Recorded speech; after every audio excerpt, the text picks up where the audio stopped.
आज जो है लगता है नेटवर्क काफ़ी कमज़ोर है। हालांकि हर दिन ही नेटवर्क कमज़ोर होता है और बीजेपी जो है डिजिटली चुनाव की बात करती है। अब पता नहीं, उनको पता होना चाहिए कि नेटवर्क जो है थोड़ी सी बारिश में, आंधी तूफान में पूरे टावर गिर जाते हैं, नेटवर्क कट रहा है। तो इसलिए बार बार जो है लाइव जो है वो कट जा रहा है, लेकिन हम अपनी बात को पूरी करेंगे। आप देखिएगा, सरकार से हम मांग करते हैं कि इन सभी श्रमिकों को 10,000 रुपये एक मुश्त मदद की राशि यथाशीघ्र उपलब्ध कराए, क्योंकि सरकार प्रदत्त लंबी बेरोजगारी और उत्पीड़न झेल रहे सभी श्रमिकों पर कई लोग आश्रित हैं। और हम लोगों की जब सरकार थी, महागठबंधन की सरकार थी जिसमें मैं डिप्टी सीएम था, उस वक़्त भी आपने देखा होगा कि बिहार विकास मिशन के तहत जो है हम लोगों ने लगभग 65 लाख बेरोज़गारों को बेरोज़गार भत्ता दिया था। हालांकि डबल इंजन सरकार आने के बाद जो है उनको भत्ता जो है बंद हो गया है। और हम चाहेंगे कि सरकार जो बेरोज़गार उनको भी भत्ता दे। बहुत सारे मामले हैं जो हम आप लोगों के साथ जो है साझा करना चाहते हैं और मांगे भी हैं। हम ये भी मांग करते हैं कि राज्य सरकार विशेष सत्र बुलाए। विशेष सत्र बुला कर कोरोना संकट के उपरांत उत्पन्न चुनौतियों को देखते हुए फिजिकल एक्सपेंडिचर जो है में संशोधन करे, गैर ज़रूरी योजनाओं के फंड्स को रोजगार सृजन, स्वास्थ्य व्यवस्था में खर्च करने हेतु निर्धारित करें। यानी जो विशेष सत्र इसलिए बुलाना चाहिए कि जो देश की बिहार की खास तौर पे जो इकॉनमी है या आर्थिक स्थिति जो उत्पन्न हुई है, हम लोगों के सामने जो चैलेंजेस जो सामने आए हैं, इसको कैसे सुधारा जाए।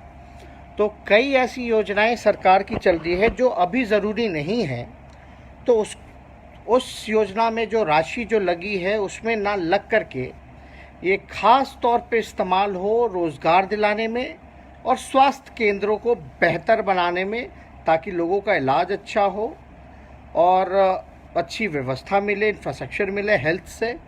इसके लिए जो है हम लोग विशेष सत्र बुलाते हैं, ताकि जो राशि जो अलग अलग योजनाओं में चल रही है, जो आपका फिजिकल एक्सपेंडिचर जो है, उसको देखते हुए हम लोगों को ख़ास तौर पे ऐसी योजनाओं को अभी तात्कालीन स्थगित करके ऐसी योजनाएं चलानी चाहिए जिससे लोगों को रोज़गार मिले। पैसा वहाँ लगाना चाहिए जिससे लोगों को जो अस्पताल की हालत जो जर्जर है, और जो कोविड-19 से चाहे टेस्टिंग किट की बात हो, टेस्ट संख्या को बढ़ाने की बात हो, दवा की बात हो, ताकि लोग स्वस्थ रहें और लोग जो हैं लोगों को रोज़गार मिले। इसके लिए जो है हम लोग चाहते हैं कि मुख्यमंत्री जो हैं स्पेशल सत्र बुलाएं विधानसभा की, जिसमें हम इन सारे बिंदुओं की चर्चा कर पाएँ और लोगों को ज़्यादा से ज़्यादा जो है राहत पहुँचे। और अभी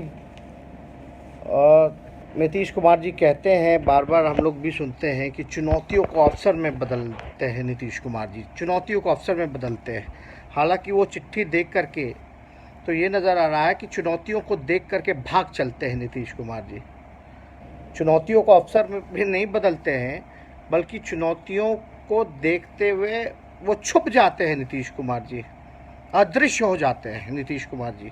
उन कभी भी आप देख लें, अभी हम तो कह रहे हैं कि आप बाहर निकलिए, हालत देखिए, हम निकल रहे हैं, चीज़ें देख रहे हैं, लोगों से मिल रहे हैं, जानकारी हो रही है कि बिहार में सब कुछ ठीक नहीं है। और नीतीश कुमार जी कहते हैं सब कुछ ठीक है। एक तरफ आप लोगों से वीडियो कॉन्फ्रेंसिंग करते हैं, कहते हैं कि हम बिहार में इंडस्ट्री लाएंगे, रोज़गार पैदा करेंगे, बंद चीनी मिल को खुलवाएंगे। हालांकि उन्हीं के राज्य में ये सारी चीज़ें बंद हुई। लेकिन आप एक बात समझिए कि ये चिट्ठी क्या कह रही है। फिर इस चिट्ठी में साफ तौर पे लिखा गया है, अगर आप ध्यान दें, फिर से मैं दिखाना चाहूँगा। हालांकि कोशिश तो राज्य सरकार ने कुछ किया नहीं, लेकिन इसमें लिखा है कि सरकार की अथक कोशिशों के बावजूद राज्य सरकार के अंदर सभी को वांछित रोजगार मिलने की संभावनाएं कम हैं। तो आप समझ सकते हैं रोजगार मिलने की संभावनाएं कम हैं। हमको तो लगता है कि किसी को ये सरकार रोजगार ही नहीं देना चाहती है, क्योंकि इच्छा शक्ति नहीं है, विल पावर नहीं है। तो हम लोग चाहते हैं स्पेशल सेशन बुलाई जाए। और जहाँ तक में बदलने की बात है, तो हाँ, हम ज़रूर चुनौतियों को अवसर में बदल सकते हैं, लेकिन नीतीश कुमार जी और उनकी बीजेपी की सरकार, जेडीयू की सरकार इसको अवसर में नहीं बदल रही, बल्कि भाग चली है, अदृश्य हो चुकी है। सबसे बेहद ज़रूरी है कि इतने सारे जगह जगह से श्रमिक भाई यानी स्किल्ड लेबर्स जो हैं बिहार में पहली बार आ रहे हैं वापस एक साथ अलग अलग स्किल्ड में। हम लोग मांग करते हैं कि उनके लिए विशेष रोजगार जिलावार रोजगार के लिए कैंप खोला जाए, और जो जिसमें स्किल्ड है लेबर, जो हमारे भाई जिसमें अच्छे हैं, उसको उसी हिसाब का रोजगार दिया जाए। हम चाहेंगे कि अच्छा होगा रोजगार कैंप लगाया जाए जिलावार, जहां सभी जिनका काम छूटा है, जिन मजदूर भाइयों का, वो वहां जाएं, रजिस्टर करें, अपनी गुण को बताएं, और उस हिसाब से सरकार जो है उनको जो है मौका दे। लेकिन ये सरकार तो लगता ही नहीं है कि ये कुछ करना चाहती है। हालांकि जिस प्रकार से मजाक उड़ा रहे हैं ये लोग गरीबों का, जनता माफ इनको करने वाली नहीं है। और जो हमने जो पहले आपको बताया कि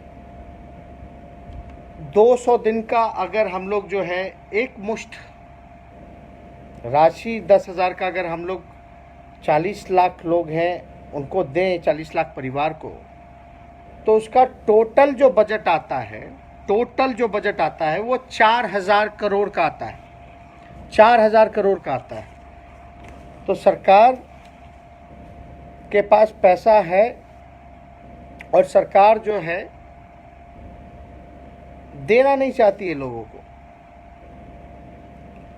नीतीश जी हमेशा कहते हैं कि आपदा के घड़ी सरकारी खजाने में पहला अगर अधिकार है तो वो पीड़ितों का है। तो नीतीश कुमार जी, इतनी बड़ा महामारी आई है, आपदा आई है बिहार में, तो पहला अधिकार तो पीड़ितों का बनता है।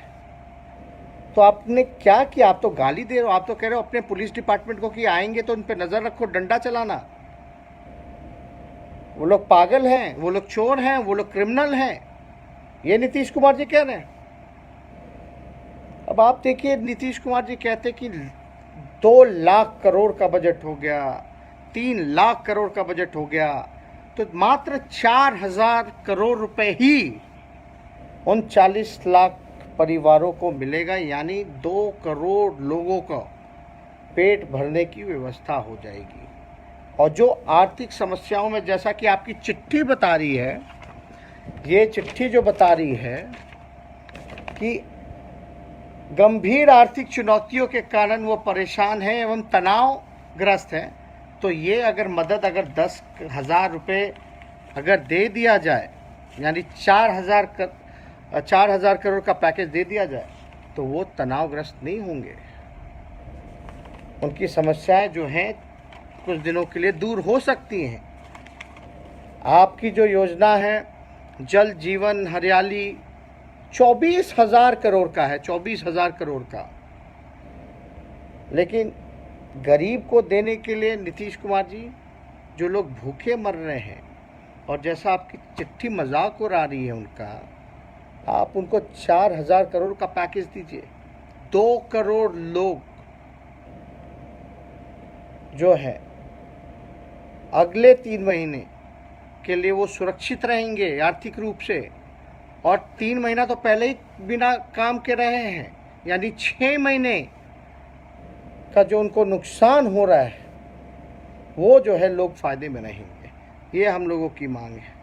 हालांकि सरकार जो है इस कोरोना संकट में, आप ही लोग बताएं कि कितने टेस्टिंग के बिहार सबसे फिसड्डी राज्य रहा, और ये देख करके सरकार का रवैया देखते हुए हमें बड़ी पीड़ा हुई है। और एक इंसान होने के नाते भी जिस प्रकार से मजाक उड़ाया जा रहा है, खिलवाड़ किया जा रहा है लोगों के जीवन के साथ, इसलिए आज के प्रेस कॉन्फ्रेंस में मैंने वो चिट्ठी फाड़ी, क्योंकि ये चिट्ठी जो है, जिसने भी ये नीतीश कुमार जी ने जो डिक्टेट कराया है बिहार पुलिस को, ये साफ दर्शाता है कि ये नीतीश कुमार जी के दिल में क्या है हमारे गरीब मजदूर श्रमिक भाइयों के प्रति। ये चिट्ठी उसका गवाह है। हम लोगों का मान है, सर झुक गया है।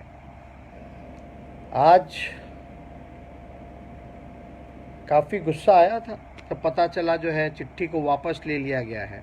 लेकिन आप सोचिए, 5 दिन हो गए, लगभग 1 हफ्ते हो गए चिट्ठी को। आज भूल नज़र आ रही थी जब हमने प्रेस कॉन्फ्रेंस किया, तो आज उनको भूल नज़र आ रही थी।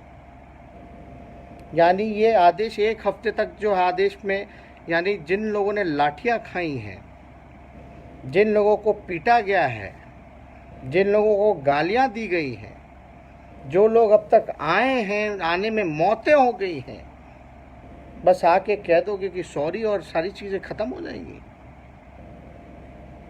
इसमें नीतीश कुमार जी, सुशील मोदी जी को आगे आकर के बिहार की जनता से, गरीबों से, मजदूरों से, बेरोजगारों से, किसानों से माफ़ी मांगनी चाहिए। अगर आप लोग मेरी बात से सहमत हैं तो ज़्यादा से ज़्यादा लोगों तक हमारी बात को पहुंचाइए और ऐसी निकम्मी सरकार को सबक सिखाने की ज़रूरत है।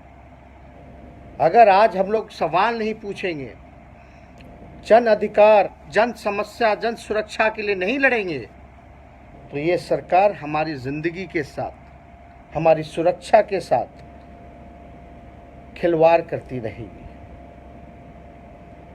नौजवानों के भविष्य के साथ खिलवाड़ करती रहेगी। और हम चाहेंगे सिर्फ राष्ट्रीय जनता दल ही नहीं, जिन लोगों के अंदर इंसानियत है वो सब लोग प्रतिकार करें। आने वाले 7 तारीख को सुबह 11 बजे अपने अपने घर के बाहर थाली पीटें, बताएं कि गरीब जो है भूखा है, उनको खाना चाहिए। और बीजेपी के लोग रैली कर रहे हैं, चुनाव की चिंता है, लोग बेरोजगार मर रहे हैं और बीजेपी जो है रैली कर रही है और नीतीश कुमार जी अदृश्य होकर के मजा ले रहे हैं। गरीब के तकलीफ को दूर करना चाहिए, लेकिन ये लोग डबल इंजन की सरकार, इतना पैसा कहते हैं कि हमने खर्च किया, तो पैसा कहाँ गया भैया? नजर तो कहीं नहीं आता जमीनी स्तर पर। गरीब अभी भी भूखा हुआ आप मान रहे हो, गरीब अभी भी उनको रोजगार नहीं मिल पाया वो आप मान रहे हो। अस्पताल में एनएमसीएच जो है, डेडिकेटेड अस्पताल जो है, वहाँ पानी घुस जा रहा है। अपनी इस कोविड-19 कोरोना महामारी में भी घोटाला कर दिया इन लोगों ने, कोई ट्रांसपेरेंसी नहीं रखी गई, इसमें भी इनको घोटाला सूझ रहा है। इसलिए हम लोग गरीब के साथ खड़े, श्रमिकों के साथ खड़े, मजदूरों के साथ खड़े, बेरोजगारों के साथ खड़े, किसानों के साथ खड़े कि हम लोग प्रतिकार करेंगे। और इस चीज़ को लेकर के आप लोग से भी हम अपील करेंगे कि आप लोग भी 7 तारीख को सुबह 11 बजे अपने अपने घर के बाहर थाली बजाएं या जो साधन हो वो बजाएं और प्रतिकार करें। और मुझे उम्मीद है कि इसमें सभी लोगों का समर्थन मिलेगा। जात पात से उठ करके हम नौजवान हैं, युवा हैं। सियासी तकदीर यूट्यूब चैनल को सब्सक्राइब करें और बेल आइकन पर क्लिक करें ताकि आपको सबसे पहले खबरें मिलती रहें।